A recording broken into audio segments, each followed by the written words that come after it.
Mama, we made it.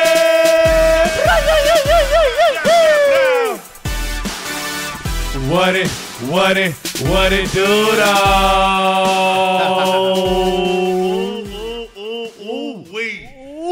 We got my brother T-Dot Illdude in the building. Ladies and gentlemen, say hello. Yo, what up? What in the fuck is good with you right now, family? Everything, man. Everything is good. I just need to set this up real quick because we just had a gorgeous little taco fiesta. Yeah. You know what I'm saying? We got some pescatarians in the crib. Got some vegetarians too? Some meat eaters, vegetarians, like just whatever your body loves, give it that. And we got that. And we'll give it to you. You know what I mean? This is about to be gorgeous. I'm excited, family. Me too. I'm very fucking excited. Like it just turned on. The glow up just turned on. I'm ready. It's time. I want to take it back to where it all started. And I want to throw a little asterisk out though, because I really want to know what little you was like being that family. Like understand this, like we met, I want to say within this past year, and to be real with you, like for those that don't know, this man is one of the most like humble, light of an energy type of cats that smile would just bring the like reassurances into the room. You know what I'm saying? As a creative, he's incredibly talented. Like, I just want to say this, family. Like, from all cylinders, you're an incredible human being, and I cannot wait. And I cannot wait to like really dibble and dabble within the dynamics of life that brought us here today. That's what's up, dude. You know what I'm saying? So let's Nobody get ever said anything like that. Oh, God, B. Like, let it be known. Because at the end of the day, family, it's like cats. You're making me feel like everybody I ever met is a hater now. That's crazy. Oh. I'm not their judge, you know what I mean? No, but let's take it back. Where were you born and raised at? Like, what was that? I want to just take it from when you came swinging out the umbilical cord. Right, you know what I mean? I was born in North Jersey. From New Jersey. I was born in North Jersey. Moved to Willingboro, New Jersey when I was maybe like 5 years old. And I was raised in Willingboro, New Jersey, and South Jersey, Mount Holly, shit like that. What was that like as a kid? Man, it was awesome. I mean, I guess when you're growing up, you don't realize. Well, I didn't, because I didn't really go anywhere. I really just stayed in my neighborhood. Yeah, we didn't visit many people often. So I just thought that's just what being a kid was like. Yeah, like, and it really is for a lot of kids. Yeah. So I didn't have anything to compare it to, but now looking back on it, it was dope. You feel me? Like shit like Manhunt and all that type of stuff. You know what I mean? Just having that basketball, everything. I learned about everything. Growing up in Willingboro. What was your neighborhood like? Because there's so many different parts of New Jersey. Right. So, man, I come from a very unique neighborhood. I'm from. So so every time I tell people I'm from New Jersey, they automatically be like, "Oh yeah, New York." Da, da, da. But where I'm from is really closer to Philadelphia. So, oh wow, that part so of we're Jersey. closer to Philly. Got you. Camden, Morristown, Cherry Hill, places like that. Yeah. And it's just Morristown. it's crazy. Yeah. Man, I was just at a wedding there. Right. That was ranked one of the best places to live in the United States. Beautiful. And then Camden is ranked one of the worst places to live in the United States. And they're close as fuck. Like they're literally like 15 minutes from each other. It's bizarre. And my town is basically a mix of both of those worlds. You know what I'm saying? Where it's like it's a suburb and people have lawns and some people have pools, and some parts of town are nicer than others. It's a suburb, but it's predominantly black. Like when I went to elementary school, it was probably maybe one or two white kids, and then me and maybe like a couple other mixed kids, and then everybody else is like black, maybe like a couple Spanish kids. And my mom always made sure. My mom's white, you feel me? My dad's black. So my mom always made sure like to keep me around black stuff, you know what I mean? Like she didn't want to like take anything away from me because I was going to get the white regardless, you know what I mean? Like that's just how the world is, you know what I mean? So she always made sure like of course it's a white Santa, but she would get black Santas and white Santas, you know what I mean? And she would get both, like toys for my sister, she would get white toys, black toys, both, you know what I mean? She made sure of that. So that's incredible. Going to Willingboro, I know they did their research and they seen that it was that type of town, you know what I mean? Where it was whites, blacks. But going to school, it just wasn't that many white kids, and growing up, it was just, I just learned a lot about, it would be crazy because like I'll go to like visit my cousins and like on my mom's side, they're all white, obviously. And like it'll just be like, I would start realizing the different worlds. Like I got friends that's going to jail and that's doing like, not saying all black people do, but that's how it is where I'm from. You know what I mean? Like people, it's because you don't think it's not supposed to be like that where I'm from. Like, and nowhere is, but it's like, it doesn't have to be like that. You know what I mean? But a lot of people where I'm from choose a different, a fucked up lifestyle. It's a lot of great people, but a lot of people make bad decisions, you know what I'm saying? And I don't know exactly why. I got my theories on it. That's too long of a story, but I feel like a lot of people from the inner city come to my town thinking it's an escape, you know what I mean? Like, oh, it's a place where we can get a lawn and a pool and all that for a good number. But then if everybody from the city starts coming, then they cousins come and this person, and then it's a gold mine because everybody want to smoke and do this and do all that. It's like, it turned into some bullshit. I mean, look, like supply and demand, and also just like cultures play their courses. But it made me who I am, you know what I mean? And I love it, you know what I mean? I do want a lot of things to change, and I think that people could do better, but it's going to start with my town actually letting things go on, you know what I mean? There's a lot of like, people want to do picnics and this and that, and they block everything and they stop things and they take funding away from things, and you hear all these stories like of things not being supported, so it ain't really no choice, you know what I'm saying? Did you notice this like during your elementary, like up until like junior high years? Like, was it prevalent? When we was in elementary, it was more about, it was like a lot of athletes where I'm from, a lot of people that do music. Like it's big people in music where I'm from. I'm from a small ass town though. Y'all gotta understand, like this is not this is a small town. There's a lot of people in music. Not a lot, but a lot for where I'm from, basically. For sure. You know what I mean? I'm talking about like, you could drive down the road and it could be some, not in my actual town, but if you go down Rancocas Road towards Mount Holly, like West Hampton, it's cows. It's like,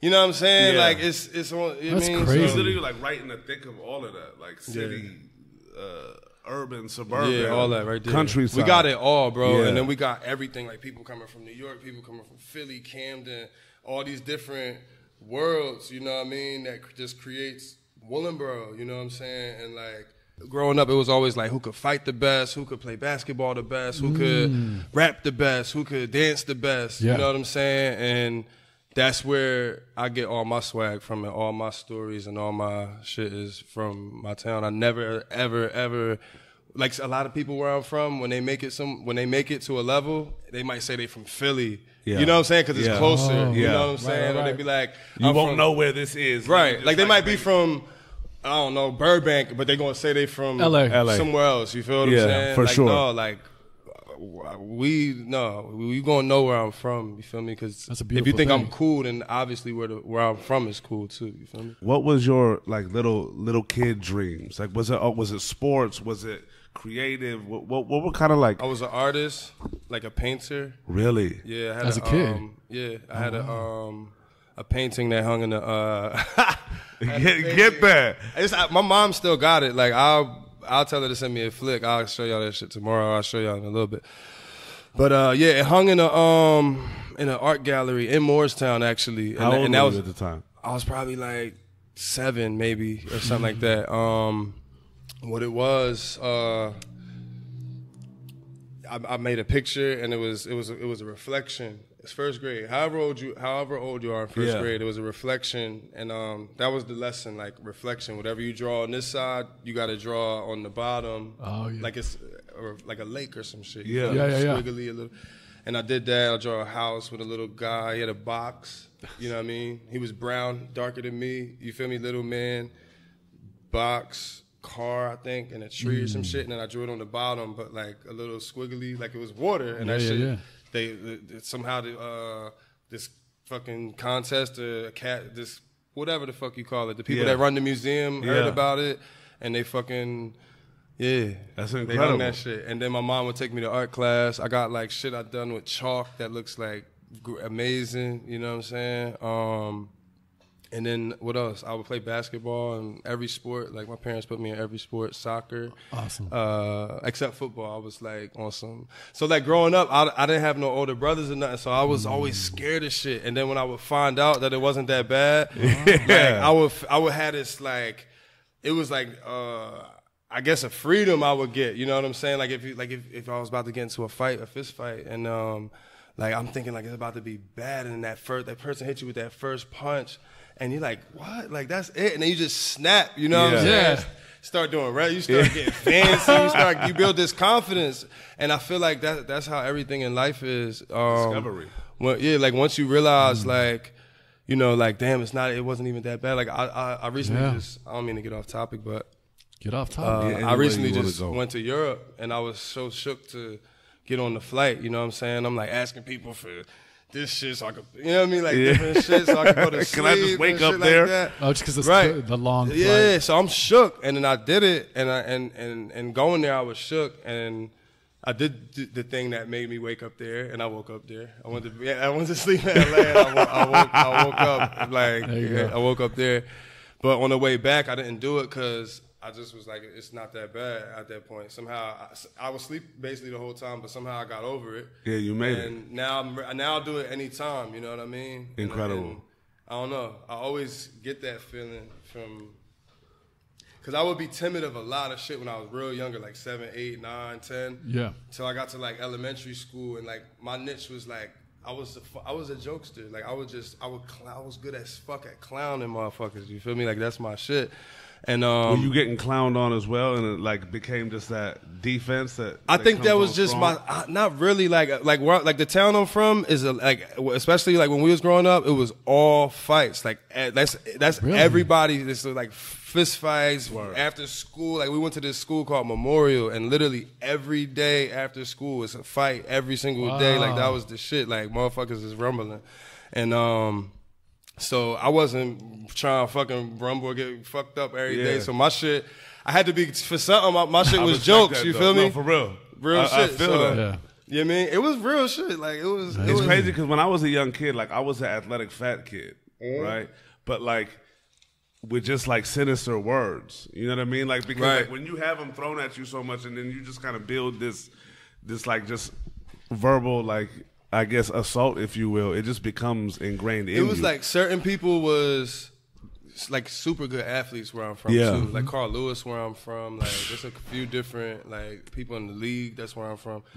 So like it was. I wasn't the best athlete. I wasn't the best fighter. I didn't have the best clothes. I had cool shit every now and then. But you know what I mean. But certain, like what was my specialty? So my specialty was my personality, and it was like talking slick to teachers, like not cursing them out, but like asking questions like that. You know, you would only adults would ask adults. Like if you say like, I would question shit. Like if they would tell us in like history class or this or that or why is this or this. Right. But in a funny way, and that was my shit. So then people start thinking I'm funny, and then that's when I was like, you know what, like.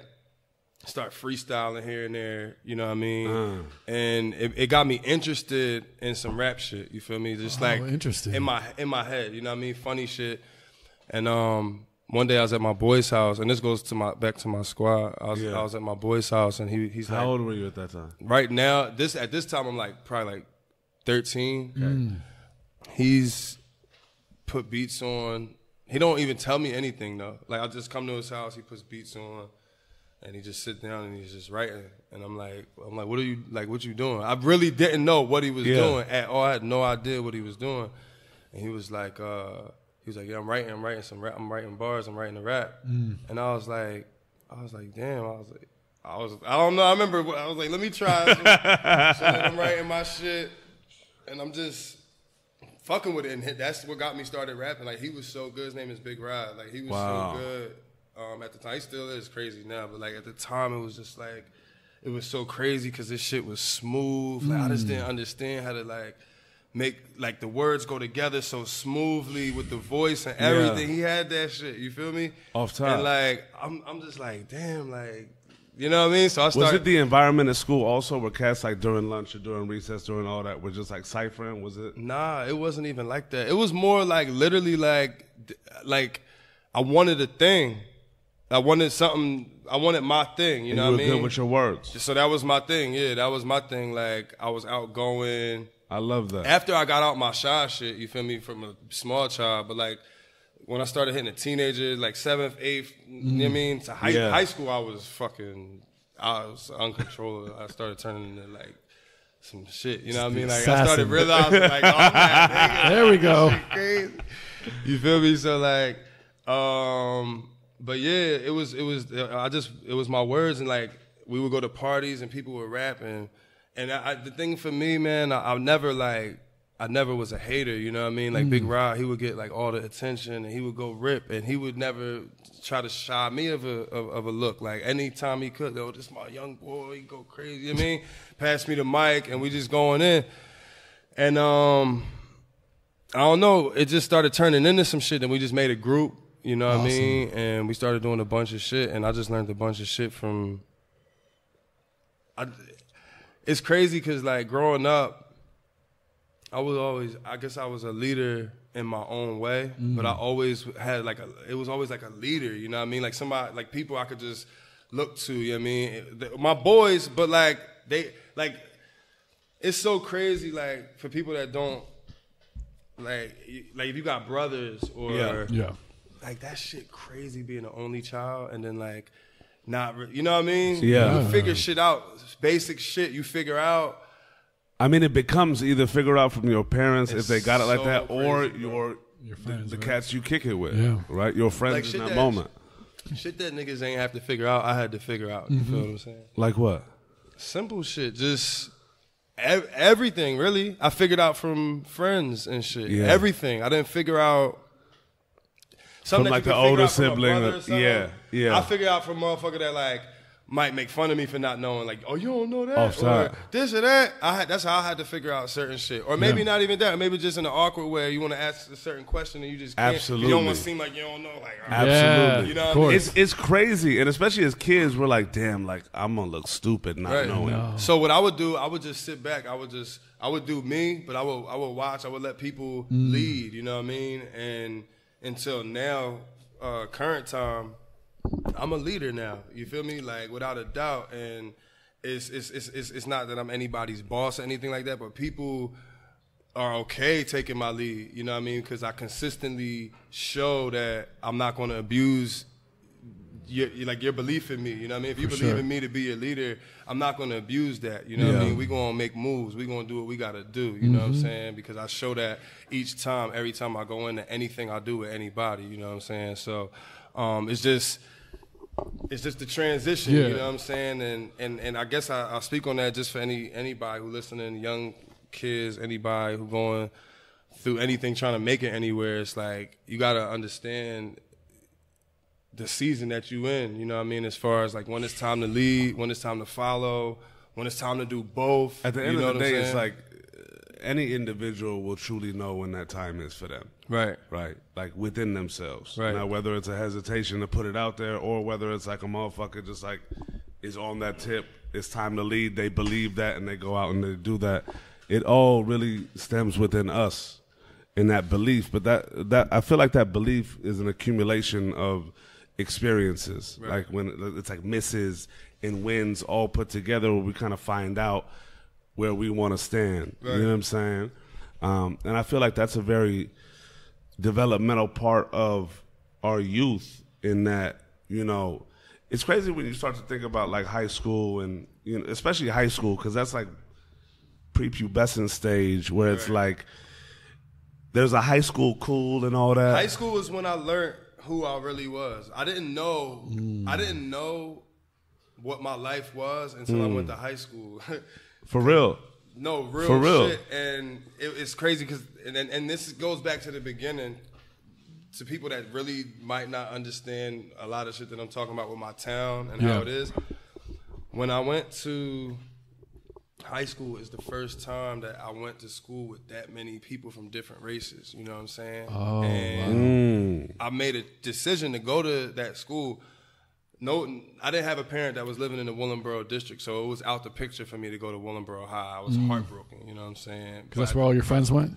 Yeah, that's where all my friends went. I was doing my thing with the rap shit. Like, I'm battling. I was a big-time battle rapper. Like, that's where the jokes come. That's where I was talking about the jokes, too. Like, that was my shit, you know what I'm saying? So my mom was like, yeah, she was moving, and then my dad moved, and I had a choice to go to a school called Burlington Township, or I could have went to RV. So I was like, man, like, I was devastated that I couldn't go to Willingboro. And I was just like, you know what? Burlington Township gonna be more. I was like, I just want a whole change. I don't know what made me at 13, 14 say I want to change like that. You know what I mean? I really do. I don't even want to say. I'm almost ashamed. Why?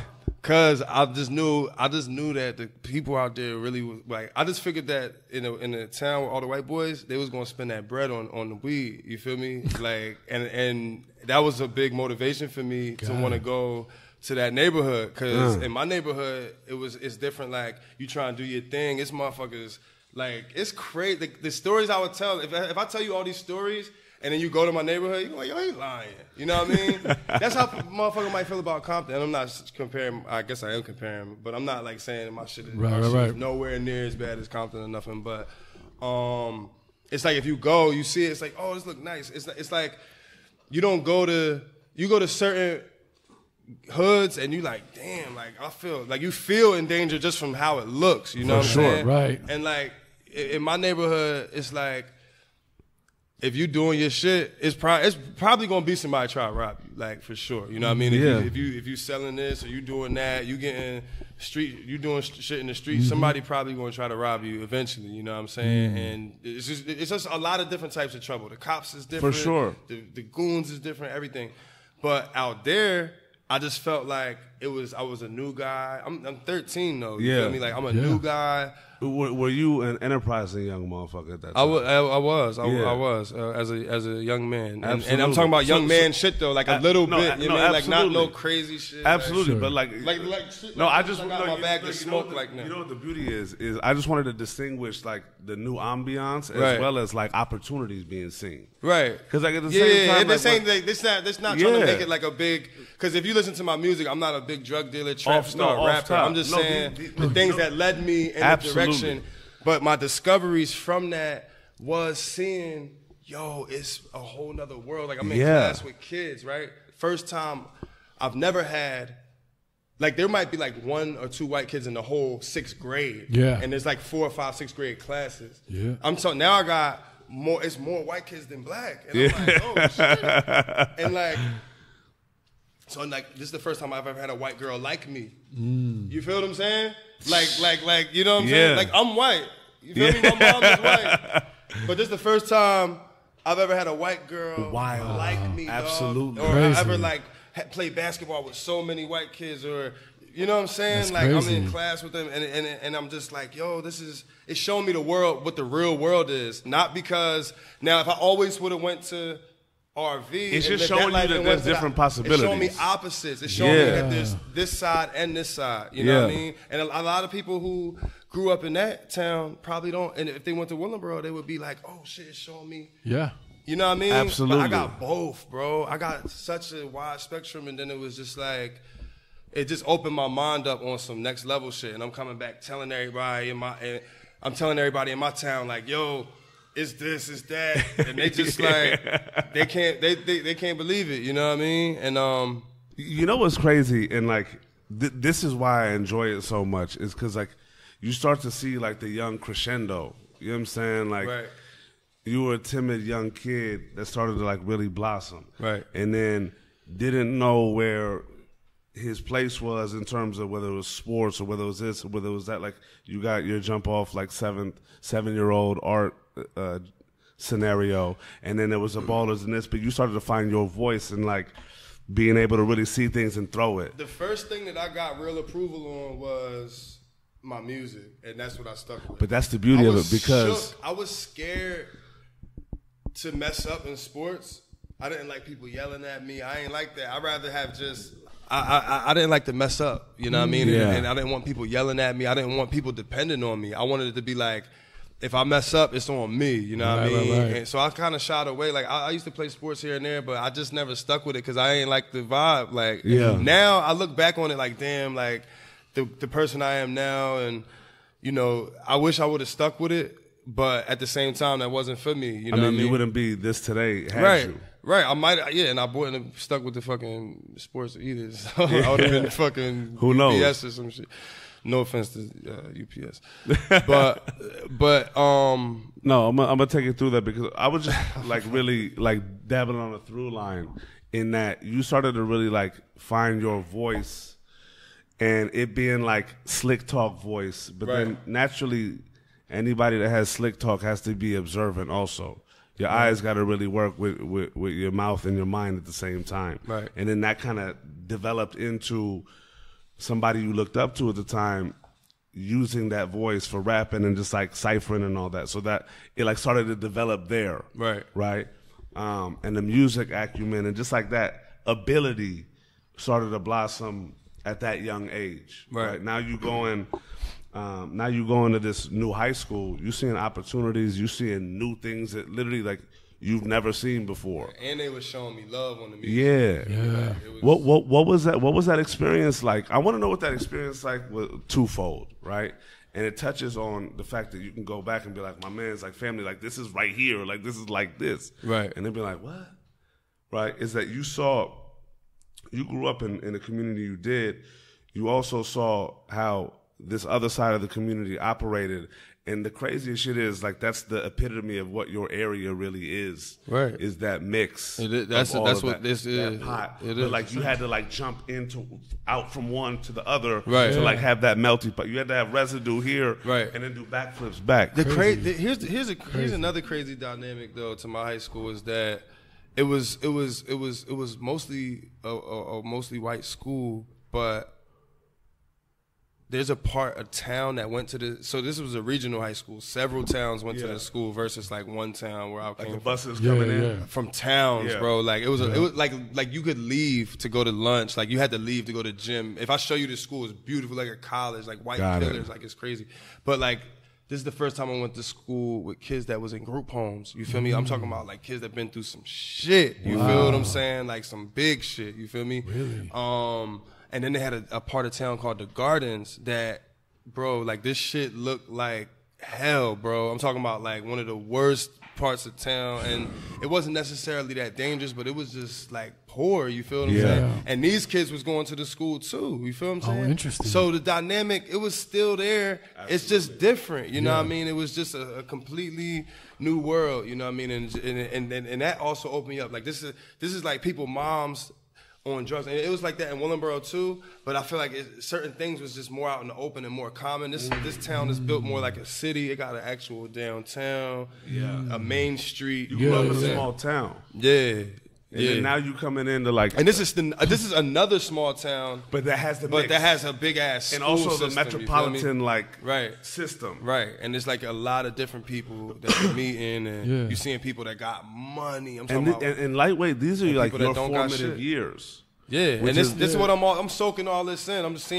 I'm seeing the world from my little view, you know what I mean?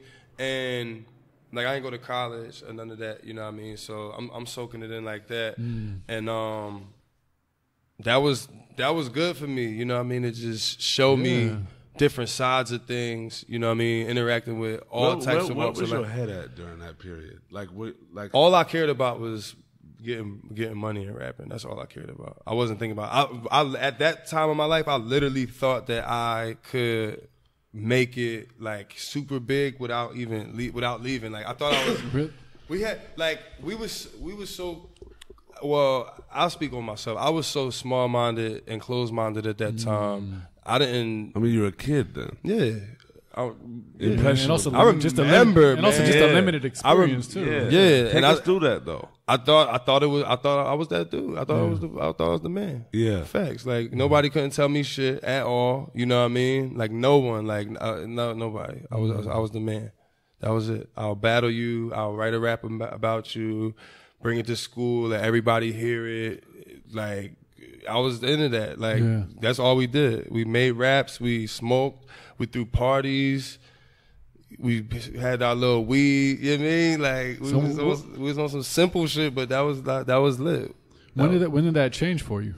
I think honestly, when it changed is when we were still doing the same thing, and a few people from that's close to me, you know what I mean, started getting in real trouble for shit, you know what I'm saying? And was this still in high school or after high school?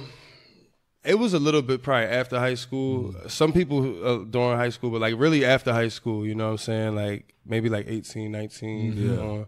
And it was a lot of people getting in real trouble. Like my one friend got killed behind some shit, being in the wrong town type shit. It's a lot, man. It's a lot. And like a lot of people went to jail, and you know what I'm saying? And it's like, what was that like at that time? it's just bad. It's painful. You feel me? It's like, cause for me, like a lot of things I did, I never like brought anybody else into it. And a lot of people around me, I'm blessed to have good people around me. No matter like the things that people do, the people around me have been good because they never tried to make me do anything. You know what I'm saying? Like nobody ever tried to pressure me or even. And it was prevalent though. Yeah, everything was available. Like I could be whoever I want to be right now in that world. You know what I'm saying? Like I had everything for me right there, and it's just like. Do you think it was the music that was keeping you in the pocket? Nah, I was sure. I was scared. I'm not trying to get. I ain't gonna lie. No, it wasn't no music. Well, what's crazy? It was like, yo, niggas, real shit going on. Like I'm gonna keep. I got a good thing going on with what I'm doing. You know what I mean? And I ain't. You know, like it's enough. We especially like him and like people stories and just people we know and all these things going on. It's enough tragedy to. At least for me, to be like, because I don't come from that, you know what I'm saying? Like, I could have grew up in a town with all nerds and been probably a nerd right now.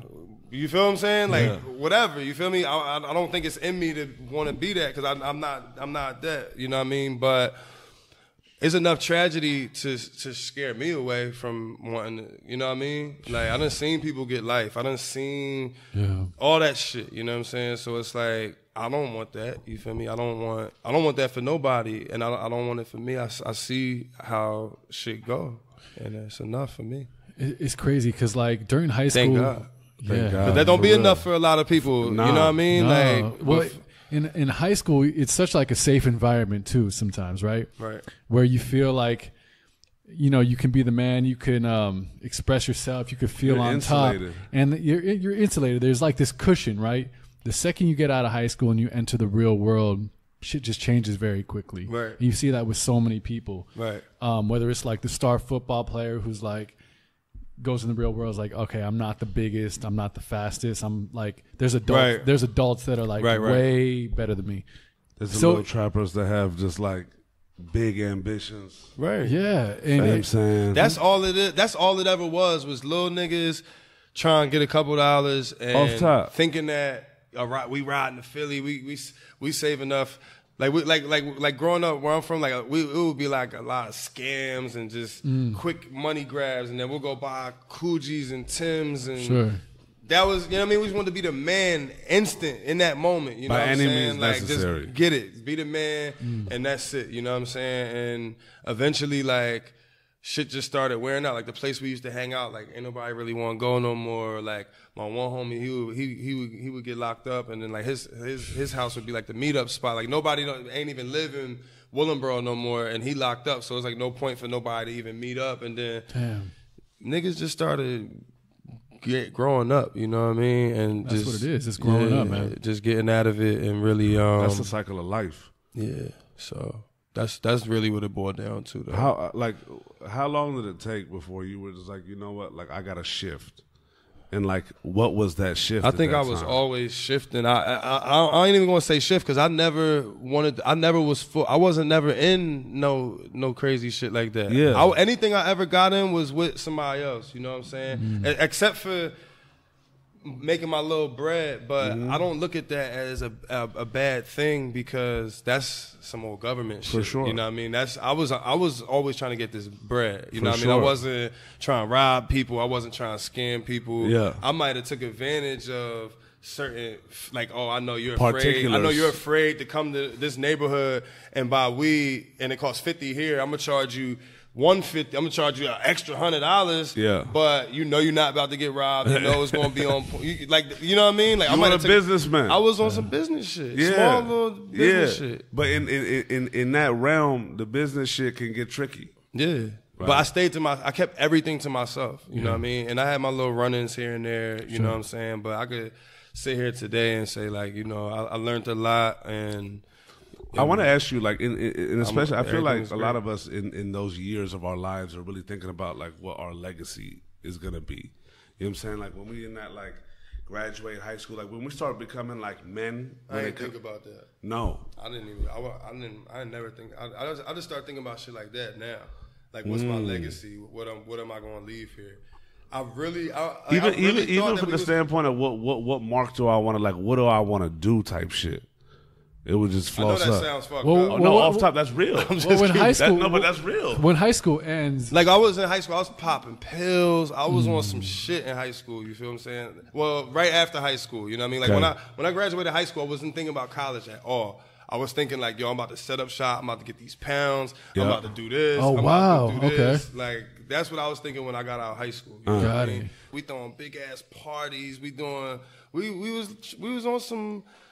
Shit, you know what I mean? We was having fun, you know what I mean? More than anything, you know what I'm saying? And when the fun come to an end, when the danger start kicking in too much, you know what I'm saying? How old were you when the fun stopped? I mean, for me personally, the fun ain't stopped. No, off top, but like the fun ain't stopped. So I took a break from. So I guess what can explain my story a little bit more is like. Let's say 2000. See, it was a big gap of just. It was a long. I'm almost embarrassed right now, like because I never thought about it like this. But it was a long period of doing nothing, of like chasing my tail, and it's crazy because before me and X started working together on this level, like I would do, like I'll have a performance of this, and he'll come through. And it would just be like I thought that was going to work. I thought it was spotty. I had this plan, you know what I mean? Like, yo, build my buzz here. I'm out the trunk with it. We getting CDs, all that, and it just wasn't working. And then my boy moved to Atlanta, and he started this brand called Sleepers for Suckers. And in the beginning, I was helping him a little bit with it, and not even fully, but just like we throwing ideas back and forth, whatever. Excuse me.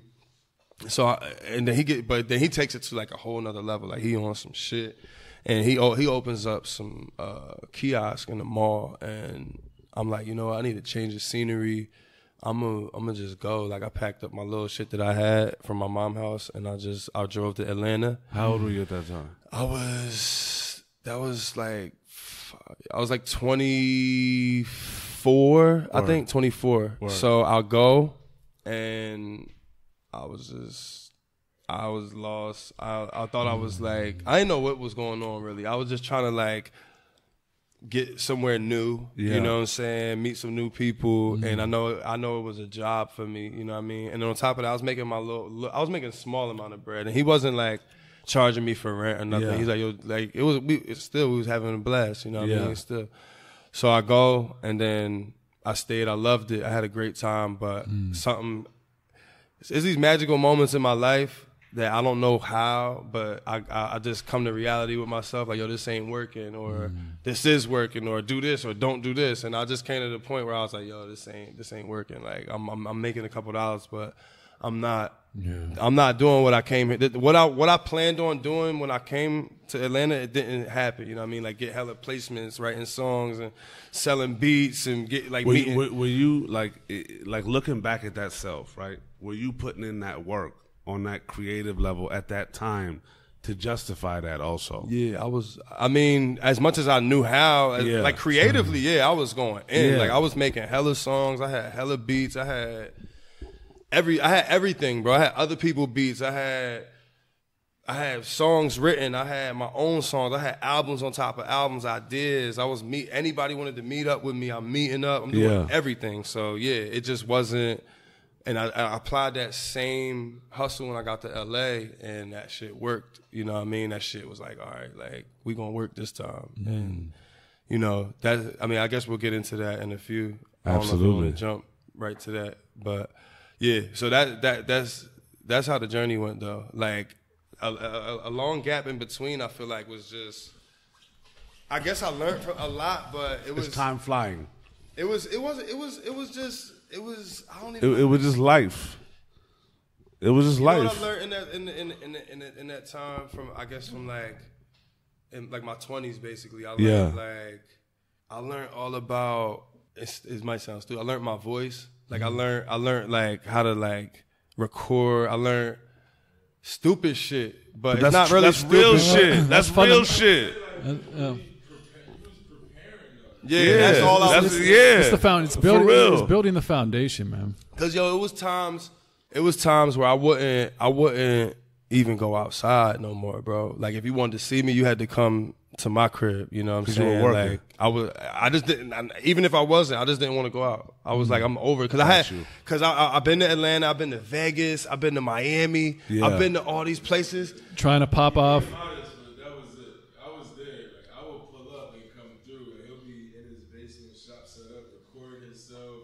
That's what the fuck I'm talking about. No, hell yeah. Yeah, I edited. Goddamn, you want to come in and get, you know what I'm saying? I'll bring a guest on. No, but that's what I'm saying. No, but look. Like, people don't understand how pivotal it off top. No, but I'm glad you came in. Because look, I'm over here like literally just like nudging at it. At the end of the day. It's hard for me to think of it. No, but off top. I'm going to tackle a motherfucker. Because to me. And lift it up. Like, for real. No, but that, see. What I love is how I was sharpening. I was. You know, goddamn well you were. Yeah. That's the beauty of like. But here's the tricky shit though. Here's the real crazy tricky part, right?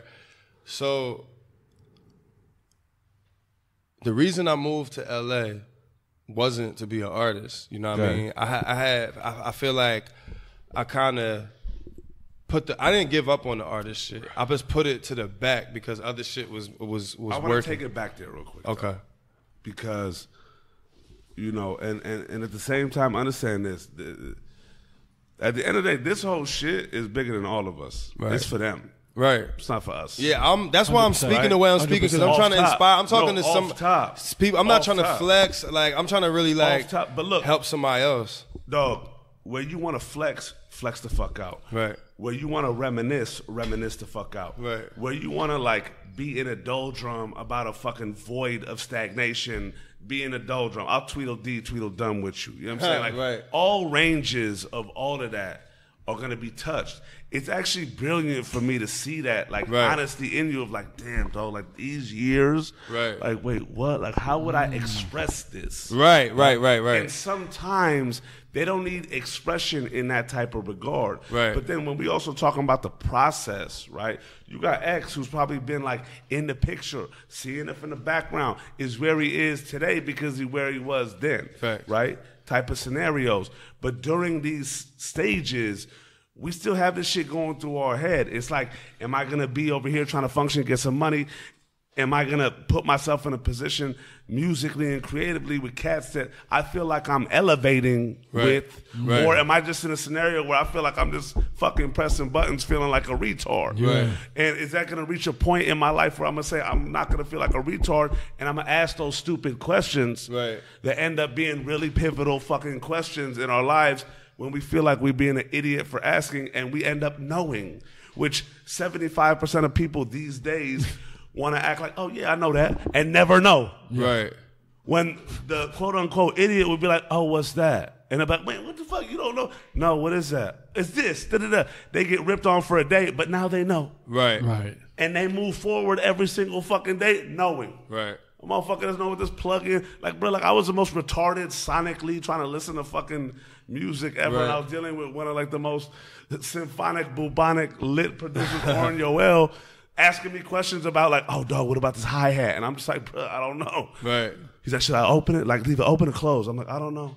What should I do with the arrangement? I don't know. But through all those I don't fucking knows, it developed. Right. Them motherfuckers know about these arrangements and like all this different shit. But I want to kind of take it back to that point of, because like, look, like you had like this is the beauty of in this interview environment. It's like, look, you have the wave. Right. I know that. I don't even know you like that. Right. Right. But even in these bits and pieces of the story, like I know you've had the sauce. Right. in your head, it's just simmering. You know what I mean? Right. Until the motherfucker want to turn it up, put it down, throw a little more in it, build a ragu, whatever the fuck you want to do, go and do. It's going to be done, and you've been knowing that. You've had the sauce, right? The confidence built. Like, it's beautiful to see your layers. In this time period of like dog, cat, we look at life, we're like, damn, like, homies are going away. This shit's kind of getting crazy. Oh, this shit kind of came way too close to my comfort zone. Let me like, and then you also building on this musical creative, which may have started coming. Did music come easy to you? Mm-hmm. Was it one of those things where it's like you were just shining and you were like, and you were building? I think I was always good at it. Like I of course I feel like I've gotten better and I always can get better. But I mean that's part of the reason I always try to get better. But I never feel like I wasn't good. And other people might say I wasn't good, but I don't think speaking on. See, this is the beauty of conversation, because even speaking on that mentality which you had of nobody gonna tell me shit, I'm the man. I mean, I'm not just saying that like on some like my shit. Like I really could do this. Like you could tell me to make any type of song, I can make that song. See, this is what I'm saying. I agree with that. Right. You had all the sauce, but like you also said, in a big world with a big small world mind, right? Of like in this area, right? We all can have the sauce in the area, right? Like the impact becomes daunting, right? When it does, right? And the beauty of the period that I want to kind of go to is like you were dabbling in that creative, but also like hustling to get the bread, right? Doing things, getting things done, shifting scenarios, also doing the music shit. Was music always on the mind during that period? Yeah, I always had. Ever since the first time I did music, I never stopped. See, yeah, real shit. And I always got better too. I never went back. I never got whack. I just keep getting better. Like it's crazy. Like I'm like one of them people that's just like, cause this ain't no rap shit. Like I could rap, but I'm not on. Like I don't aspire to be. I want to make great music. If one day I make music where I don't even say words, like not mumbling, but literally like maybe I'll do like a hum. I respect that. Sure. Who knows? You feel that. Me? Yeah. Who knows? You know what I'm saying? That's what I'm on. Like, or I might learn an instrument. I don't know. What was that? What was that early 20s to mid 20s period like in terms of the scene? And, where I was at? Yeah. Oh, and yeah. with you in it. So, because I feel like that's a little pivotal in this blossoming. Or am I wrong? Nah. So basically, what he said is right. It was all training camp. You know what I'm saying? Where I'm from, people don't show love like that. You know what I'm saying? So let's talk about the people. I started thinking I want to take us to a military training. All right. So I started thinking I was whack. There used to be this place called D Place, right? And this is when I realized that I had something that was real lit, you know what I mean? Like I had a thing about me that was lit, right? And so how old were you here? I was probably like 24. Okay. I don't know. I don't remember. Cool. Bro. Yeah, it doesn't need to be exact. I don't even remember. Somebody fact checking like throwing fake Hillary's like a fucking goon president here. You know what I mean? So we used to go. Shout out my boy Mr. Hype. We used to go to this spot called D Place, and It was a dope stage. It was in I forget. It was close to Camden, Route 130. I forget the name of the fucking town. Cool. But basically, that's just gonna bother me though until I think of it. No worries. Just let it pop back in. Yeah. No. So we would go there, we'll perform, and people would come, and I did it every week. You know what I mean? I forget how it went. I forget if we had to add, like if you had to hit him up or how. I forget how it went. But I was like every week or I did it a lot. I forget. And I would do the same song every single time. You feel me? Yeah. And other people wouldn't. Other people would do new shit every week. You know what I mean? Yeah. And some people would be like, yo, like why you keep doing the same song? In my head, I'm looking at it like if I'm on tour or if I'm... You perfecting the song. I'm gonna do the same song. I'm doing the same. Like I'll do the same 2 songs, and then I'll change like 2 songs each time. I give them 2 new ones and 2 same. Yeah. That's how I'm breaking my song. But at the same time, you're rapping not for fans, but for other rappers. You feel me? The type of vibe where it's like you do your shit. Oof. It's like two people, like one person's drunk and one person's like your boy clapping, and then you get off stage, and then you know what happens once you get off stage. Once you get off privately, yo, you killed that. I'm like, bro, if I kill you see I'm filming this for YouTube. Like, if I killed that, why you not clap? Like, y'all need to go crazy for me. Right.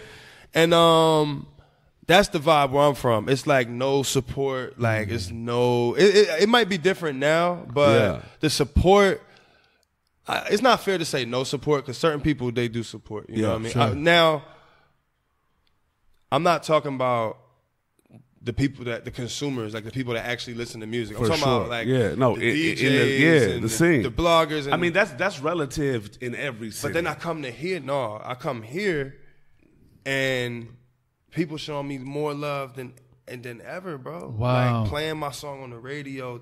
Like DJ Charisma brought me to the radio station, bro. Like no DJ ever did no shit like that. Like to meet the whole staff, I'm meeting with like 20 people. I didn't even know it was gonna be like that. I'm like, yo. Well, and that's the thing. You feel me? Like, and that's not a diss to nobody. You know what I mean? Because some people don't even have that. But you know what that is? To even do that. Yeah. But that's a truality of the journey, right? Like that's a motherfucker got here now. Right.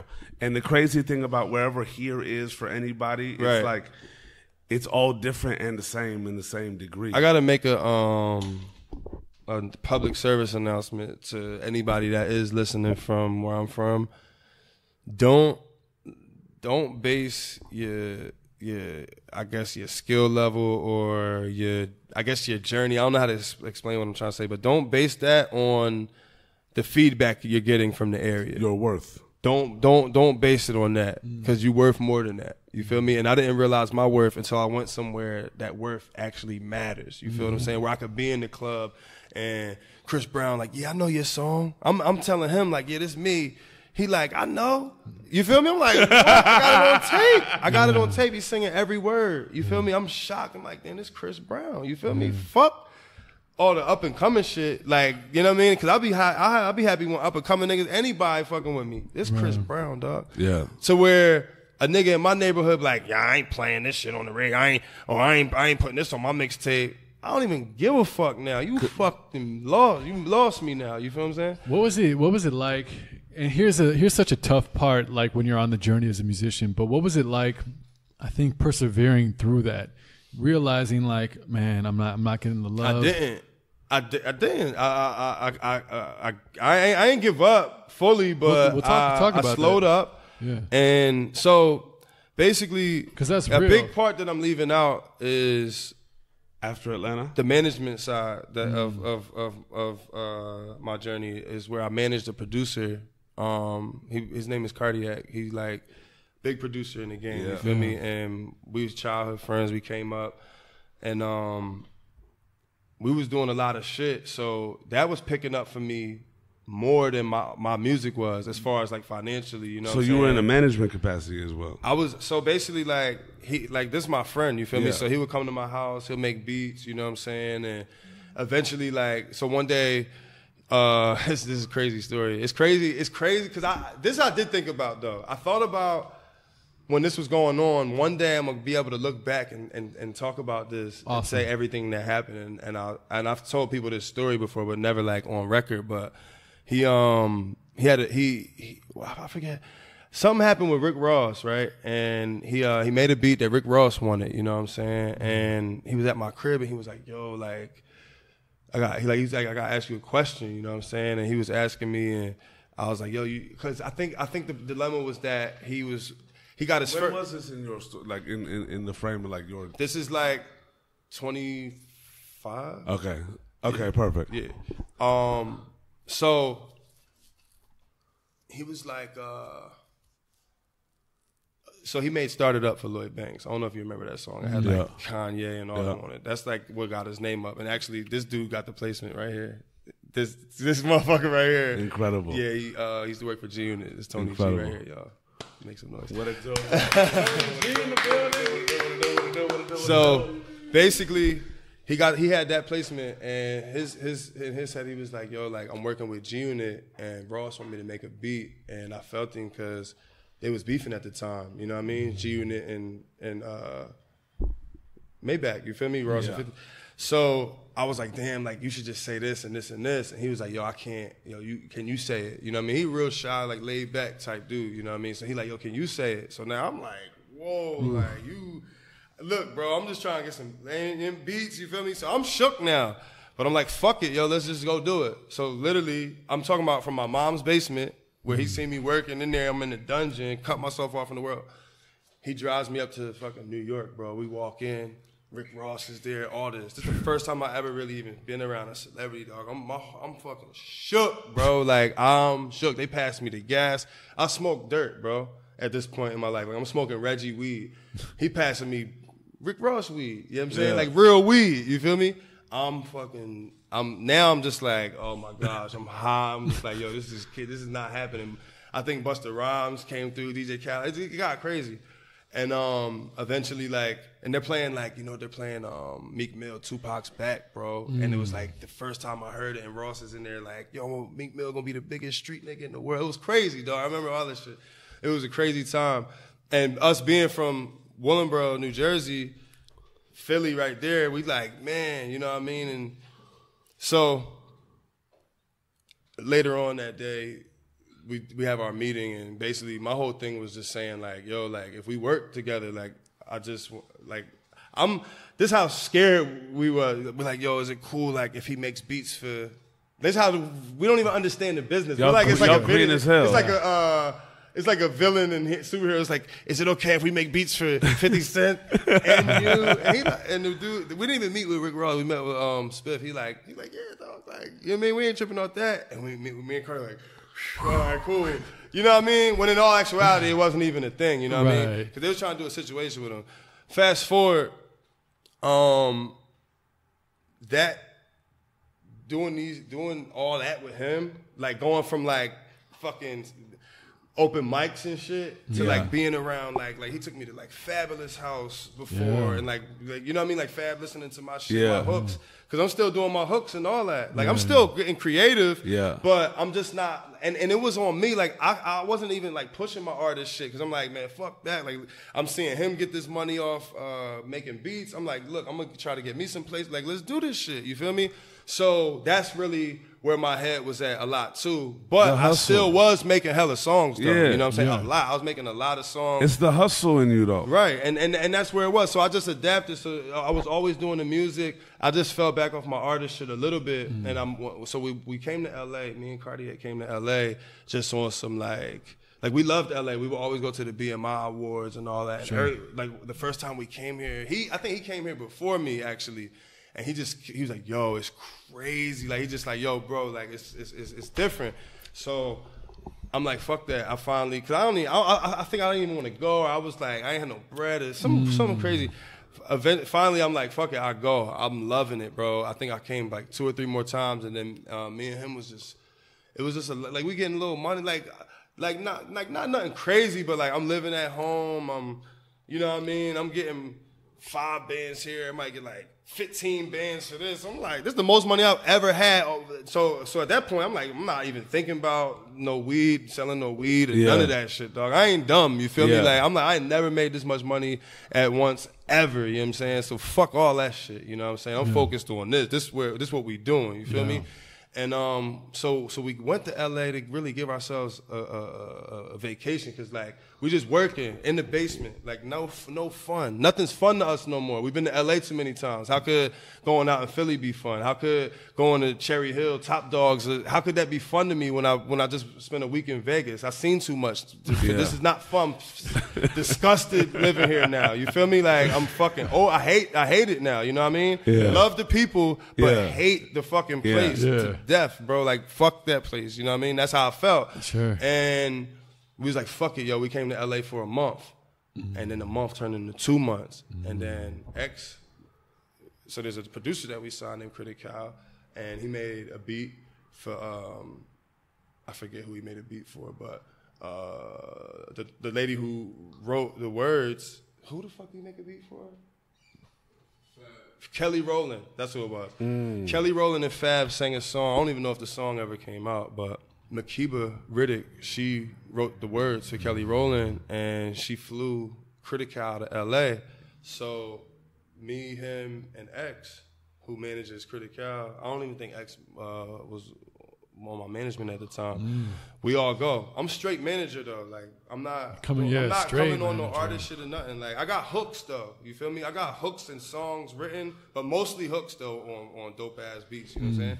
They have their meeting, and and I'm not saying much. And then throughout the meeting, I'm like, something comes up, and I'm like, I think it was a misunderstanding somewhere, but they didn't know that he already had a deal with us. You feel me? So I'm like, yeah, well, he got a deal with us. So she was a little upset, and then the other guy who was there, he's like, nah, we could fix it, da-da-da. So everything was cool. And so Makiba's like, she's like, and you got anything else? And I'm like, yeah, I got some more shit. So there's another artist that we work with. His name's Young and Fly. He's from Jersey too, fire. And he had some beats.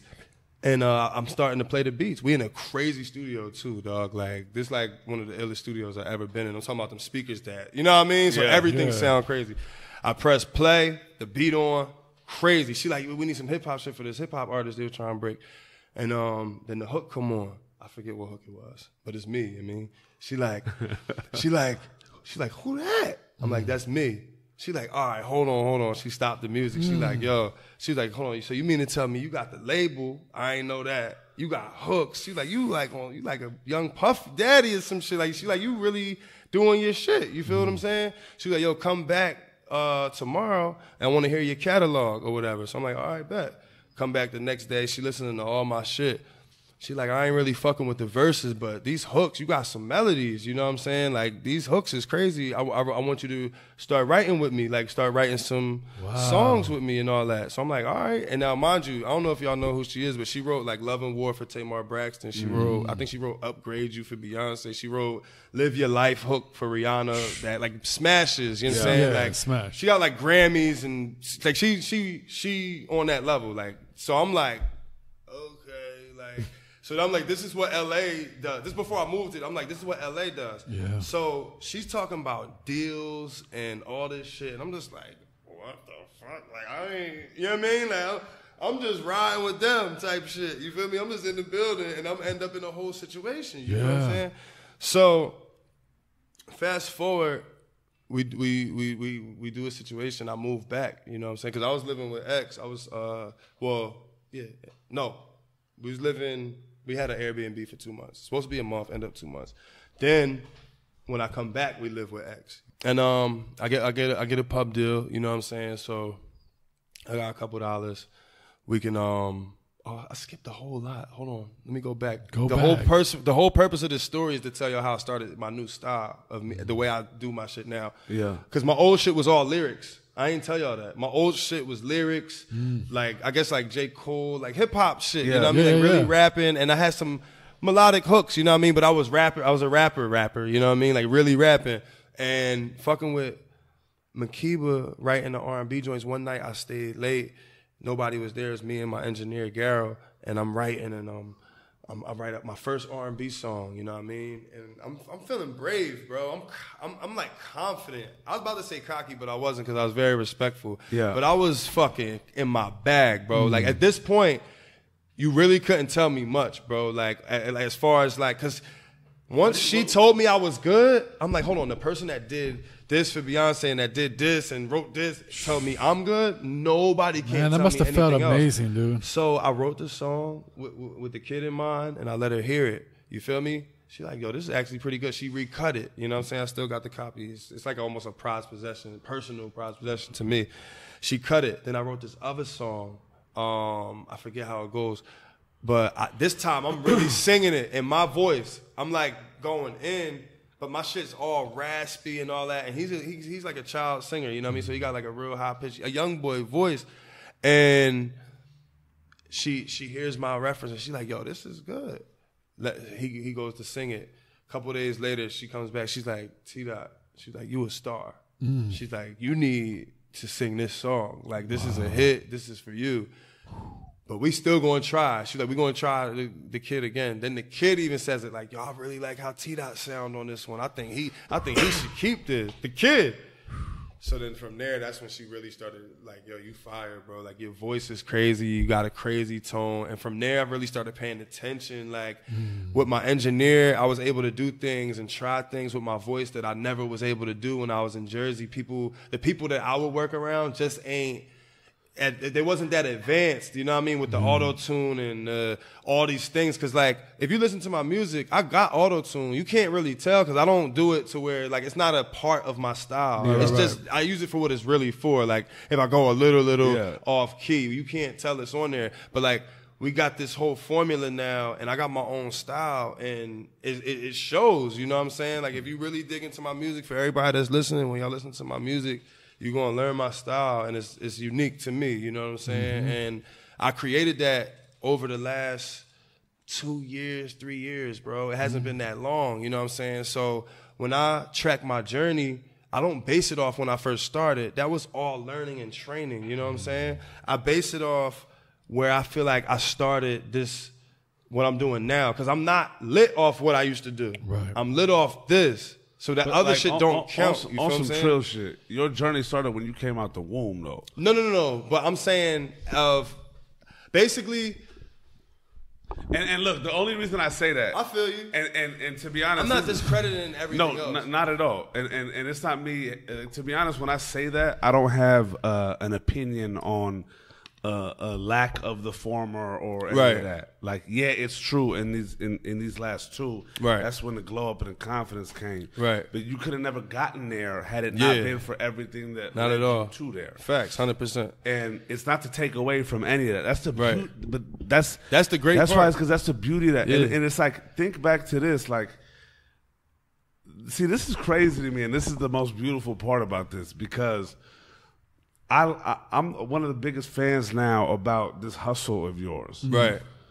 To be able to. The hustle there. I can't even. I forgot shit that I did. Like, not even like no illegal shit, but just off like. Top. I mean, family, you the same 13-year-old that wanted to go to the high school, that couldn't go to the main choice. Right. That ended up going to the other choice, that the scenery was different and also the opportunities were a little more rosy. Right. In that I scenario. Understood. Like even from going to Memorial where it's a fight every day. And that's the beauty of it. In my high school, I seen like 2 fights the whole 4 years. I love that. That's you feel me? Like, I love that. And you got your glow up because instead of being the very few mixed kid, you essentially became like, it's funny how like, and correct me if I'm wrong, even in like an all white establishment, like the mixed kids are still like, oh, you black, like, oh, you dope. Always black, bro. Yeah. Like everywhere, everything I've ever done has been as black, bro. Like and I'm not saying that because that's how I want to feel. I don't feel black. I don't feel white. I just feel like me. You know what I'm saying? Nobody ever was for real racist against me that I know of, or nobody ever did nothing. But like. I don't know. This is how I am, and I relate more to the black side of things. Off top. You know what I'm saying? And I'm not saying that I want to. I'm not saying that I don't want to. That's just how. That's just how I'm wired. It's just what is. Yeah. You know what the beauty of it is. In truth, is that like your ability to just keep shooting, right? Because let's be real. Like the essence of this is really what we all talking about. Right. Is that it's never like a straight and arrow. It's never like just straight artists. Like, bro, you were the artist, the top liner. You had like the label. A video company too. Yeah. I filmed people's all weddings these visions. You feel me? You see this? Like, you were literally about to get in by any means necessary. Right. And that's what it takes. Right. You know what I'm saying? Like over here look at French. Right. You know that's all of these different stories. All these people is who I base or who I grab inspiration from. Like, if they did it like this, I could do it like this. You know what I'm saying? To where like, bro, like that's why when we were talking about like that period, like even when it was in the mom's basement, whatever, right, is that, and where it became way more here. It's like now I start to see it, even though it wasn't brought up. It was like motherfucker was doing this and doing that and doing this, and nothing was gonna stop you. Right. Yeah, you know nothing. And that nothing was going to stop you mentality essentially led you to LA. Right. And what's crazy, not to just cut you off, but cut like me the fuck off. But it started off because I was like, how'd you persevere? And you said I didn't. And then you just like gave an amazing story about just your evolution to persevering. And, and it got you there. And to me, just as a musician, like from that perspective, man, it's such a special thing to keep going, right? Because it's so easy to stop. It's so like you don't make money as a musician or as an artist. Right. You just don't. Right. You struggle for a really, really long time, and then something pops off, and then you struggle some more, and then another thing pops off, and then you're like, okay, I finally found myself in this weird thing, kind of, right? Right.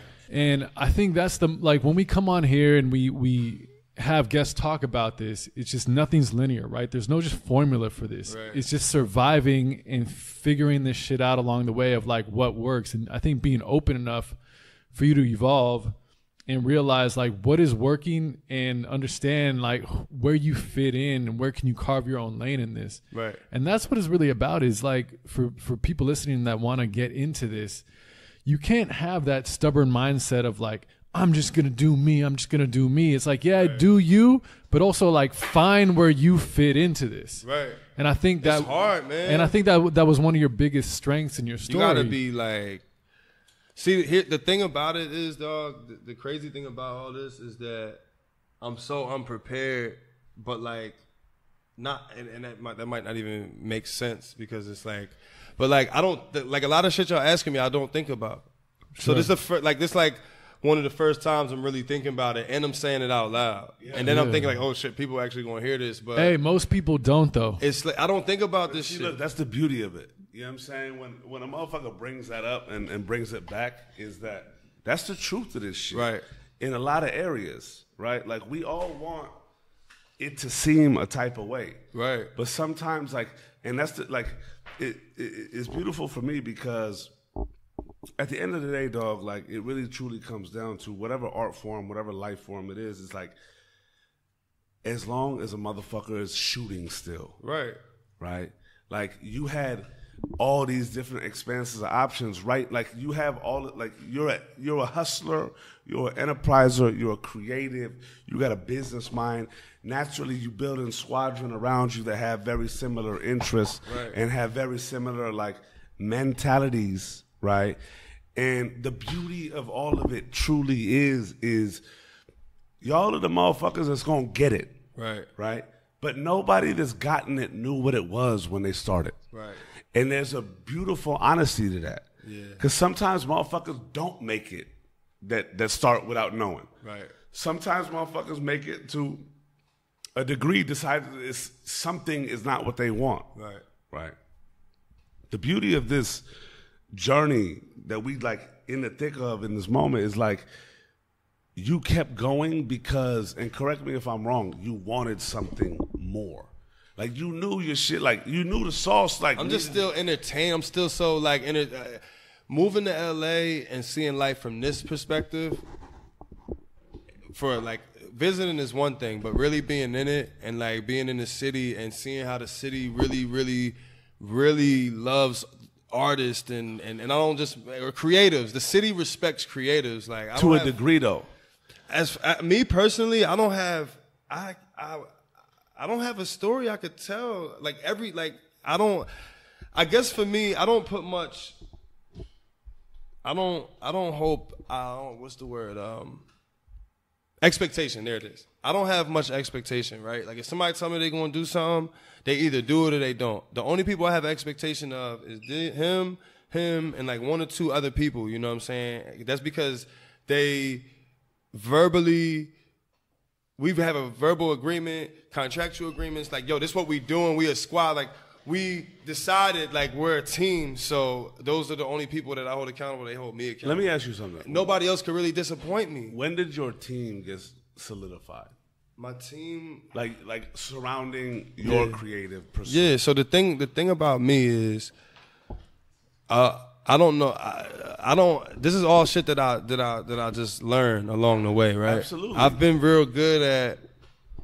Like I got all the same friends from like when I was a kid. Like I don't think I had a fallout with like anybody. Like I got all the same friends from when I was a child, bro. Like yeah.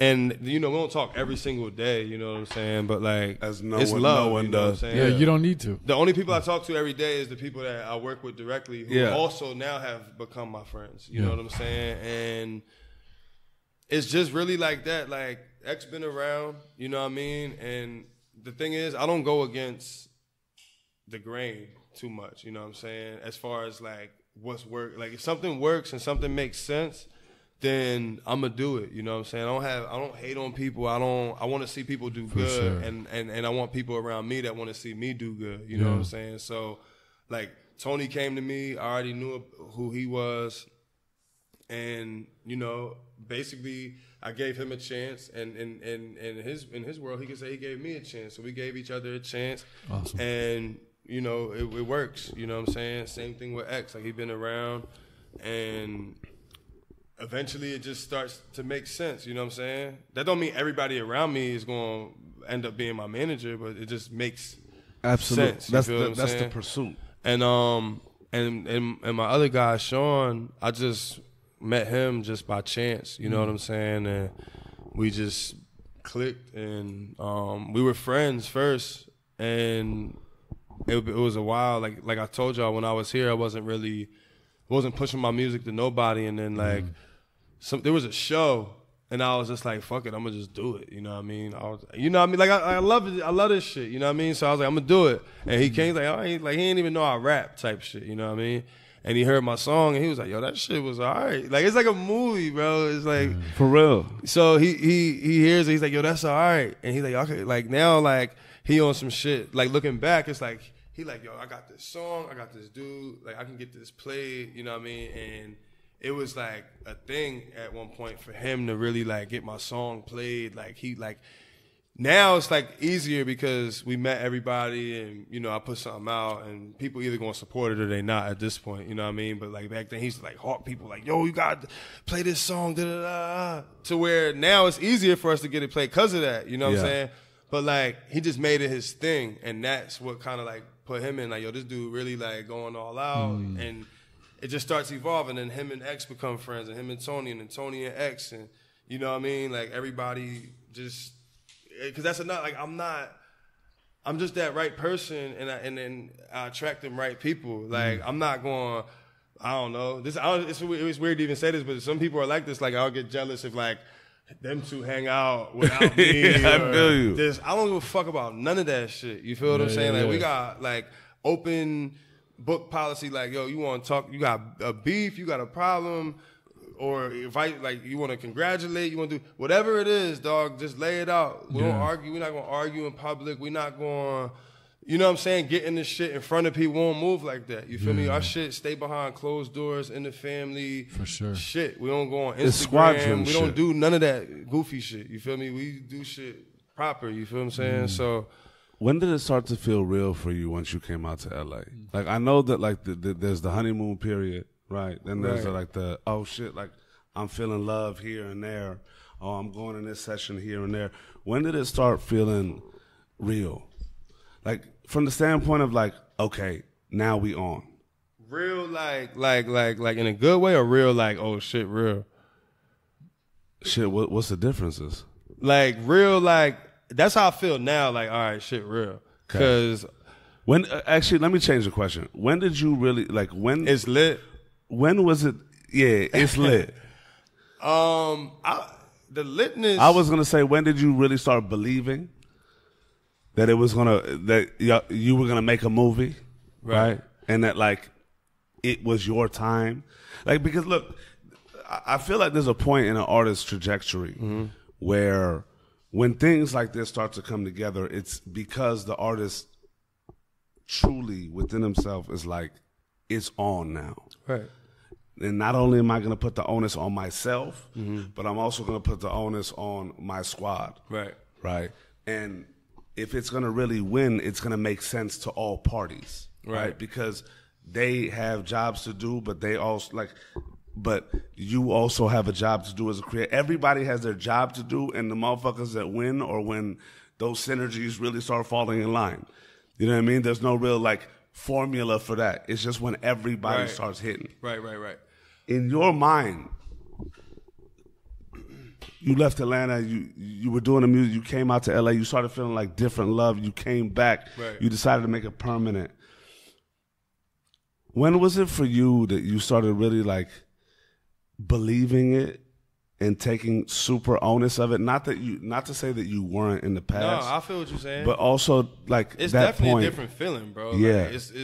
Like, I guess honestly, like, see, it happens so many times though. Like each time something good happened, it's not even that you believe it more, but you start believing things in different ways. If that absolutely, makes sense, you know hell yeah, it does. But it's so crazy because the feeling when you win is a little dangerous, depending on what it does for you, like how much it boosts you. Because wins could be far, like it could be space in between wins. So few and far between. Really, what it is how you rocking in between the wins. You feel what I'm saying? And that's what I was more focused on. It's like after a while, like the first win for me was the situation with Makiba.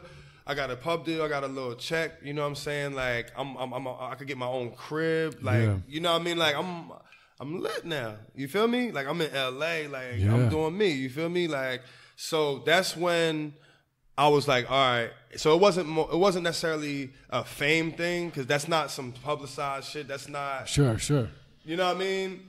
But it was a thing where I'm like, all right, like I got me. You know what I mean? Well, it's like official too. Yeah, like I got this shit now. You know what I'm saying? And that's when it was for me. I was like, all right, and I guess, man, I always knew it was more work to do. Like it's funny because like it's a joke, like because the thing is, I guess I would make my boys nervous sometimes, because I'll be like, I will like be like, yo, we just did this, just putting it into perspective. In my head, I know it's still work to do, but this dude will remind me, still got work to do. We still got work to do. Like, not even like let me have the moment, but it's good because we still got work to do. You know what I'm saying? Yeah, absolutely. And in some ways, that's like when the work begins too. Right, exactly. And that's why I'm like, all right, what we doing in between? Because we can't just go from win to win and depend on others. You know what I'm saying? We gotta take this brand to a place where we can do shit on our own. Like, we just put something out and it just does what it does, regardless if we get a post on World Star, if we get this shout out, or we get this or we get that. That's the goal for me, is just to be able to get my brand and my fan base and my supporters to a point where I put something out and it just goes crazy by itself. I do a show, we packing it out. I don't need no openers or nothing. I'm gonna get openers because I like to show love, but you get what I'm saying? Like, dude, 100%. And oftentimes, dude, it's a lot harder. Like, I think that's one of the biggest misconceptions, is that, you know, the second it jumps up to that next level, you could live by being an artist, pay bills, you get your first deal, you feel like I made it, right? Yeah, you feel it. And you did though, like, but sure. What did you make? You didn't necessarily, like, it depends who you are. Like, for me, it didn't make me the biggest artist in the world. It didn't, but it put me in a space where I'm comfortable. You know what I mean? I could just worry about making music only. You know what I mean? I don't have to worry about where's this money coming from, or what I'm doing with this, what I'm doing with that. But it's at that point though where it's like, now it's go time. You not only do you have to sustain it, you have to keep growing from there. Right. It's not an end point. That's the thing. It's not like, all right, for some people we did it. It might be. You feel me? But for me, all it does is it's time to go. Like you said, like it's go time. It's on. And I guess I can't really answer that question, because I never really looked at it like that. I never really looked at it like, yo, it's super lit. Like, it be lit, but I know it's more levels. And that's the thing I love about LA, right? Is that coming up, like on the come up here, right? Everybody's on the come up, because it's like, all right, yeah, I just got a pub deal for X amount. Sure. Well, 10 other people just got a pub deal for 15 times that amount. You know what I'm saying? Yeah. Like, literally. Yeah. Oh, I just got this BMW. Well, and truly, what does all that really mean, though? You know what I'm saying? All it means is that, for me personally, it keeps me in the thing like, all right, I'm gonna just keep working. Because if I'm in a place where, basically, you get the BMW, and then next thing you know, a kid 17 just got that for his birthday, but no, he got the Ferrari. You know what I'm saying? Like, and that's real. That's facts. Yeah. where I'm from, you get the BMW, you might have like a certain one, you might have the best car in the neighborhood. You feel me? So it's easy, like, yeah, I'm that boy. Da-da-da. Now you only settling that BMW. You feel me? But I come here and I see people winning, dog. I'm talking about winning, bro. You know what I mean? So when I win, I'm always thankful to God off top. You know what I'm saying? But at the same time, we can sit back. Like, me and him just got a check recently. I'm like, man, I'm pissed. Like, we joke with each other like that. Like, man, that just pissed me off. You know what I mean? Like, fuck that. You know what I mean? We need more. You feel me? We need to work harder. We need to work more. You know what I'm saying? So, like, it's lit. It's great. You know what I mean? Everything it's a blessing. You know what I mean? For sure. It's always a blessing. But as far as, like, it's definitely more work to be done. What did come into Los Angeles and not only experiencing different things, but really, actually, experiencing levels and echelons of creatives and talent and business and just all around industry, right? It's elevated here. Right. What did that do? I want to ask you, what did that do for you in terms of your mentality towards your craft and how you challenge yourself, as well as how you looked at your business in this do-it-yourself marketplace? Because I feel like those go hand in hand. But at the same time, like, coming out here, like, at the end of the day, shout out to Darwin, because only the strong are going to survive, right? And we're in a marketplace in which talent is abundant, right? What did this really do? Because you got here, right? And from what I understand and what I feel is that you got into yourself where you're like, well, shit, like, I kicked in the door, but I haven't bum rushed the spot yet, right? Because when I bum rush it, like, I'm gonna know why I'm bum rushing it, right? Right. What has this experience and, like, all that you've gone through in these moments in the time that you spent here done for your mental in terms of your creative and in regards to your output, and also how you see your brand being built? Because, and I ask you that knowing that you're somebody that takes onus in that, as opposed to just being like, all right, man, like, let me just create and then y'all do y'all's work. Right. Like, you want it to stand for something. Like, how'd that kind of shift your mental being out here? I guess, or did it? I don't know if it necessarily shift my mental, but just seeing things on such a high level. I guess, yeah. Like, possibility wise. Yeah. Basically, like, it's just motivation. It's just like, it's a bar, you feel me? And so the way I look at shit is like, the thing that I have access to that everybody else who does what I do has access to is I can put out a record with a great beat. It's going to be quality, the mix down, everything about, like, sonically it's going to be basically the same thing as anybody else, quality wise. You feel what I'm saying? So that's where I can go head up. Videos I might not be able to go head up. They got $50,000 budget. Yeah. You know what I mean? They got this, that. Stage show, I might not be able to go head up yet. You feel what I'm saying? Like, I might still got to use house lights on some of my dates. You get what I'm saying? But with the music, I can go head up right now, like right this moment, and I just want to put out the most quality version of me. You know what I'm saying? That's the foundation. Right. And that's been my strongest thing, you know what I'm saying? More than my videos, more than my Instagram. Like I get I got hundreds of thousands of people listening to my music on Spotify alone, you know what I mean? Let alone Apple or SoundCloud or all the other ways you can receive the music, you know what I mean? Versus my Instagram, it's like, I ain't really into that, to be honest. You feel what I'm saying? Like, I'm more into, like, making the best music I possibly can, you know what I mean? And that's what I get when I see people do shit on a high level. It just make me want to do what I could do on the thing that I can go head up with. I'm gonna do that on the highest level possible. I'm gonna put all in on that because that don't cost money. That's me out thinking. You know what I mean? That's me. I gotta think better than you. You know what I'm saying? Like, you ain't make right on time. I made that. You know what I'm saying? You ain't make feeling myself or these songs. You feel me? Regardless if it's the biggest song, that song fire, I go head up with you. I go head up with your whole album versus my whole album to anybody in the world, any artist, any genre though. Yeah. And that's not even saying I'm going to win, but niggas going to be, somebody going in the room going to be like, yo, he got some shit. You feel me? And it ain't going to be like some sympathy shit. They're going to be like, yo, if we going to be completely honest, he got some shit. You feel what I'm saying? Absolutely. So that's what makes me, that's my push, you know what I'm saying, is when it comes to the quality of my music, the one thing that I can control that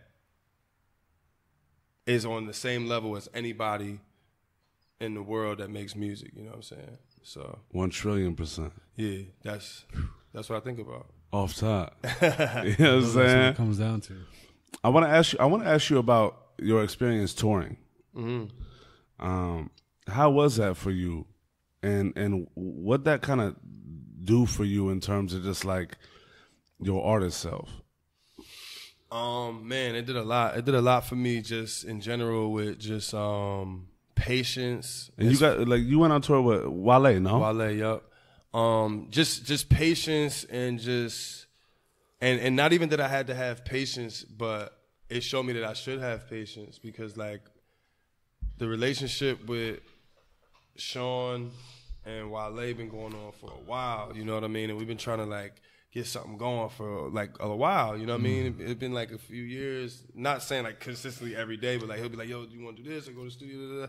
And eventually, and finally like basically like not giving up, like man, I ain't gonna ask them no more. Like as soon as we seen he was going on tour, Sean reached out to his people and, you know, and it started to go down, you know what I mean? It started to unfold, and it just showed me, like, man, like, you never know, you feel me? Like, you never know what could happen, you know what I mean? Just stay consistent, and like, was I ready? Of course. I have new music. You know what I mean? I got it all. Sure. I got the shit going. I think I had just got a blue check on my Instagram for whatever that's worth. You know what I mean? And just, I'm working still. You know what I mean? So if you ask me at any given moment, am I ready to go on tour? Yeah. Why? Because I probably just put a new song out, or I probably just did. You know what I mean? I'm going to always be ready.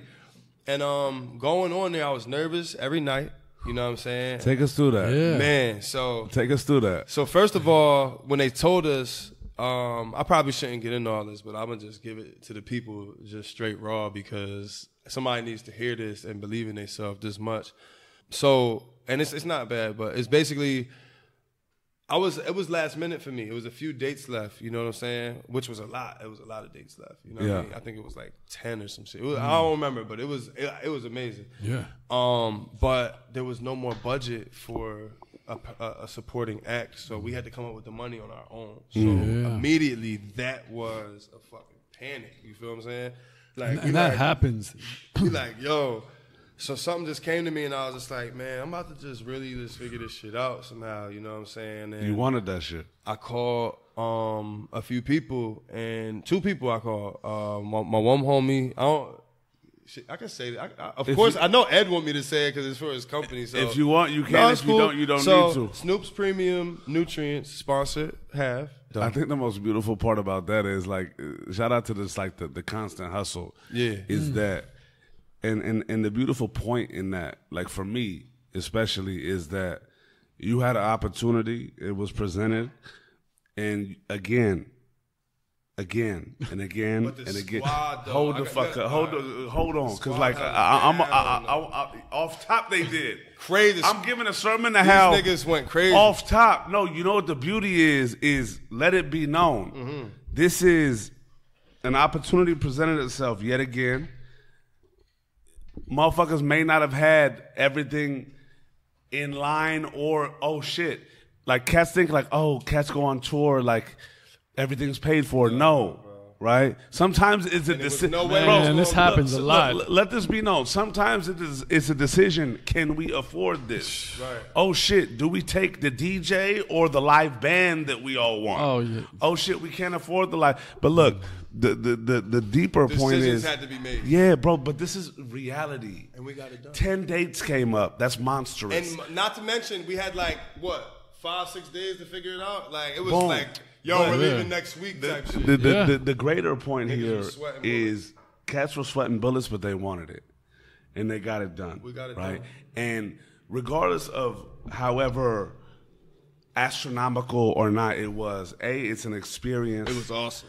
B, you touching your fans live and fans that and people don't was know waiting your for music. me, bro. I couldn't believe it. Right. I couldn't believe that people was waiting for me at some of the locations, bro. In San Fran, my man was going off. Shout out to my man he was going crazy. He was like, he came up to find me. You know what I'm saying? And I'm nervous every night. So I'm in there like, yo, like.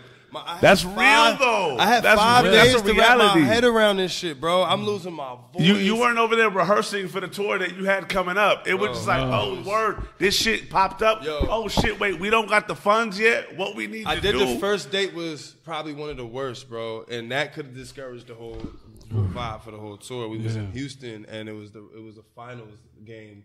We was in House of Blues, and they had the nerve to have the Rockets finals game on. Like a buzzer beater. The whole place is looking at the TV. I'm in there trying to rock. You feel me? They ain't even looking at me. I'm like, oh, man. I feel you. But, bro, some of the nights, though, man. Yeah. San Francisco was a movie.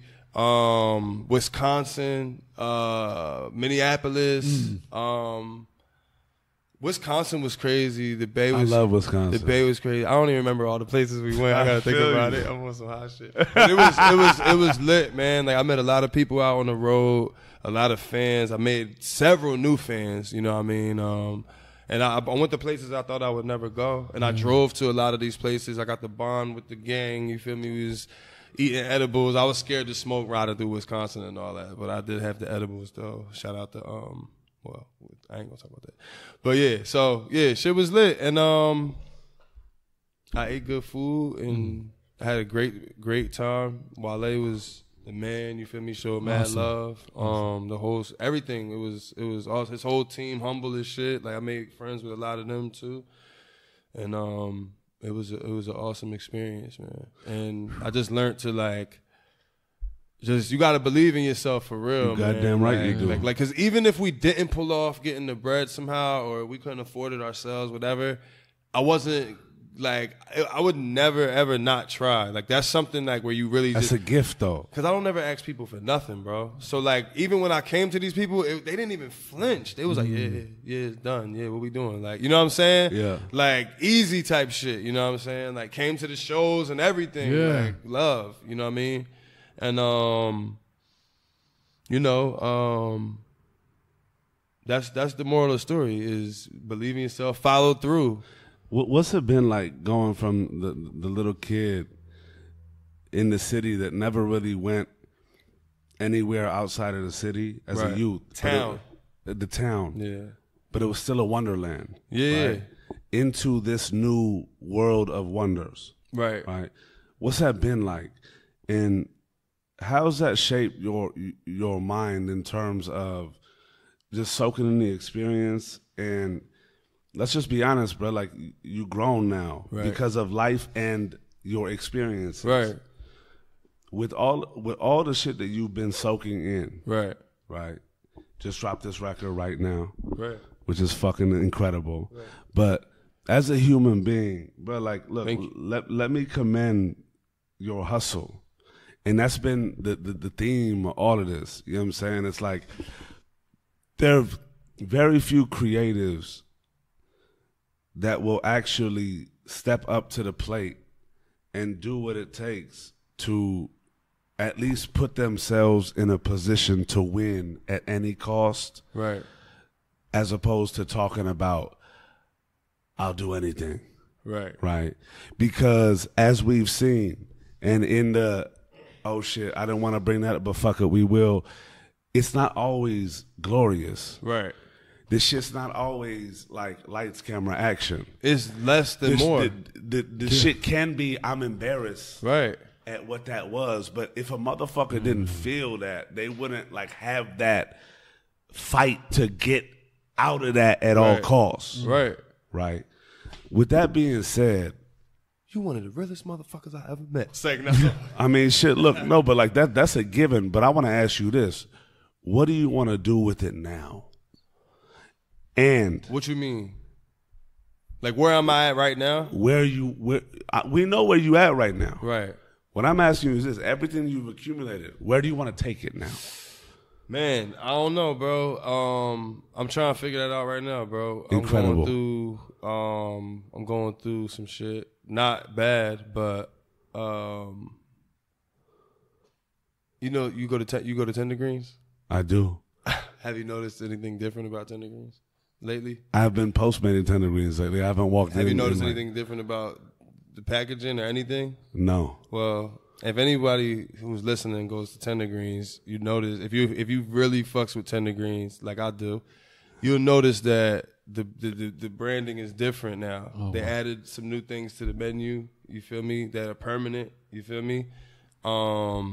The color is different of the font. The whole shit is new. The way the menu looks is new. It's not written anymore. It's different now, but it's still Tender Greens, but it's just different. Okay. I don't know if it's better.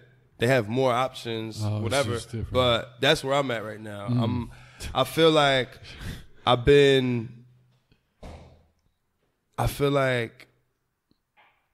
don't feel like there's a time limit on when you should rebrand or when you should reinvent. There isn't. But for me personally, right now, I think it's time. I do think that a lot of people hold on to shit for too long. I'm more positive and optimistic. I don't have to hold on to right now. I'm lit right now. I could be happy right now and just be like, but I want what's next. I'm ready for what's next. You feel me? Because each time I try something new or I do something new, I always get great results because I'm a great person and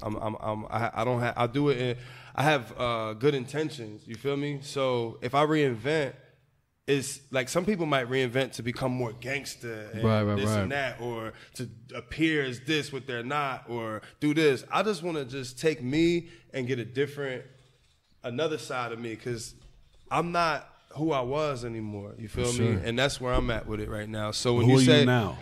I don't know. I'm trying to. I know, but I don't know how to say it. You feel me? I respect that. But you will all know who I am off top. Soon. And that's why I said I might change my name through the middle of the interview. I respect. Everyone's gonna know who I am. See, now I like that. And look, this is like my first interview, so I'm not the best at explaining myself in interviews. I'm way better at explaining myself if like we're having an argument or something, because that's fueled by. Should I start arguing with you? No. I'm about to throw the Robert Mueller at you, the Nushi Mueller at you right now. I'm fucking with you, but I feel you. But I don't know, like, bro. The fact that I don't know how to explain it. Look, the fact that you can say that is a brilliant thing. No, it's cool because I already know, like, it's lit, though. Like, where I'm at right goddamn now, right it's lit. Hold the fuck up. You goddamn right it's lit. You better believe that. It's a danger. Like, anybody who's opposing me or anybody who, like, because I still look at, like, this shit like a sport a little bit, you know what I'm saying? In a way, you know what I mean? And it's always going to be haters. It's always going to be opposers or doubters. Or at least I like to think that, because that shit keeps me going, you know what I mean? For sure. So anybody, anybody who's for me, let's just say, is going to be very pleased in the things that are going to take place. You know what I'm saying? Because it's just about to get better. That's all. So now, see, being that you in the process of this, like, MacBook make a new computer all the time. New iPhone come out all the time. New car come out every year. In the process of this veiled hard reset that you going through your mind about to do, what would you whisper, right, into young T-Dot's ears, knowing that you got him, right? What would you say to him? And just on some, like, watch. Yeah, because that's actually how it is. That's what right I'm about now. to become. Is I'm about to tell. Yeah, you gotta. I would tell him. It's weird, yo. Say it. You was always this. What I'm about to be is the crazy thing is I never had to be T. I never had. I know, but say it. Say what you say to him. You was always this. Game over. You was always this. Yeah. What I'm about to be, I always was. And they gonna see it. Trust, What I'm about to be, on some shit, I always was. Yeah. But people made me think I had to go try to work at Chuck E. Cheese or do this or follow this rule or feel a little bit bad because I ain't go to college. None of that shit ever mattered for my life. You feel what I'm saying? You were always this. My record is clean. My track record, my loyalty record, my We know that. My integrity record. Yeah. So basically, if it boils down to all that, and I take care of myself, then that means that the way that I model myself is okay. And of course, everybody needs improvements. Yeah. But like the way I model myself, the way that I went about things has been okay up to this point. I haven't had anybody coming to me with complaint. You're such an asshole. Or you do this or you do that. I've never been sat down for an intervention. Or, not saying there's nothing wrong with that, but that's not my story. So the way I model myself up to this point has been okay. And part of that is self-correction, letting people have input without fighting them. Shit like that. You feel what I'm saying? Like understanding like I'm not always gonna be right. For sure. You know what I'm saying? And that's what get me to a point where I'm like, yo, I'm not right about a lot of shit no more. That I'm not in my brand, I'm not right about a lot of things. A lot of things in my brand I can't live up to anymore. You feel me? You get what I'm saying? I do. And you might not, but you'll get it once you see the next layer. You'll get what I mean, because you're going to be like, oh, I get, oh, shit. It's going to be like, you ever seen M. Night Shyamalan, whatever his name is? Yeah. You know how you figured out the end in his movies?